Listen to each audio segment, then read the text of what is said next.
सुनील शेळके हे देखील आता दुर्घटनास्थळावर पोहोचलेले आहेत। सुनील शेळके यांनी TV9 मराठीशी संवाद साधला, त्यावेळी त्यांनी माहिती दिलेली होती की जवळपास 20 ते 25 जण वाहून गेल्याचं कळतंय। तर सुनील शेळके हे देखील आता घटनास्थळी दाखल झालेले आहेत।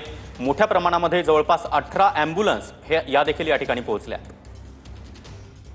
पर्यटक यहाँ पे लगभग 4 पर्यटक घूमने आए थे, उसमें से 100-125 पर्यटक एक ही जगह पे ब्रिज पे खड़े थे। तो ब्रिज अचानक से कोलैप्स होके उसमें लगभग 20-25 लोग बह के गए।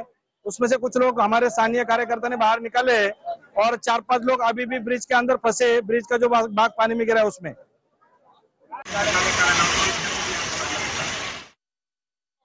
नाही काही लोक हे पुलाच्या लोखंडी भागामध्ये अडकून पडल्याची भीती व्यक्त केली जाते।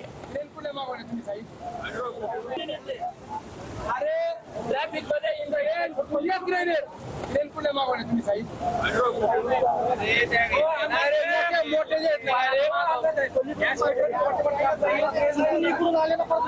मोठे पाहून त्याच्या आत जाणार का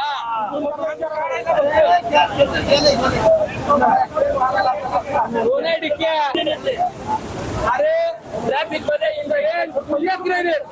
पुढे मागवणे तुम्ही साहेब मोठे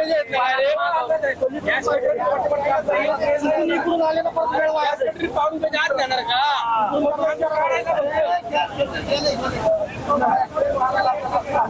डिक्या माझ्यावर घ्या एक मिनिट। जात आहेत एनडीआरएफ आणि एकूणच आमदार सुनील शेळके सुद्धा त्या ठिकाणी दाखल झालेले आहेत। पोलीस प्रशासन, एनडीआरएफ, स्थानिक लोकांच्या मदतीने या सगळ्या वाहून गेलेल्या लोकांना आता बाहेर काढण्याचं मोठं आव्हान या सगळ्यांसमोर असणार आहे। मोठी गर्दी या परिसरामध्ये बघ्यांची सुद्धा झालेली आहे। सध्या 2 दृश्य आपण पाहतोय।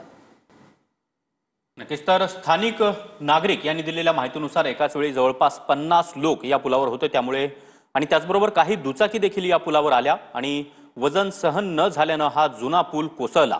त्यामुळे आतापर्यंत 6 जणांचा मृत्यू झाला। इंद्रायणी नदी पात्रावरील जो पूल आहे तो पूल कोसळून मोठी दुर्घटना झाल्याचं समोर आलेलं आहे। आता देखील आपण पाहतोय की मोठं वजन त्या पुलावर पडल्यामुळे हा पूल कोसळला असल्याचं प्रशासनाकडून सांगण्यात येतंय। आणि ज्यावेळेस हा पूल कोसळला त्यावेळेस आपण आता दुचाक्या वाहनं बघतोय, दुचाकी वाहनं त्यामुळे त्याच्यावर घातल्यामुळे हा पूल कोसळला असल्याची माहिती समजते। आणि आता देखील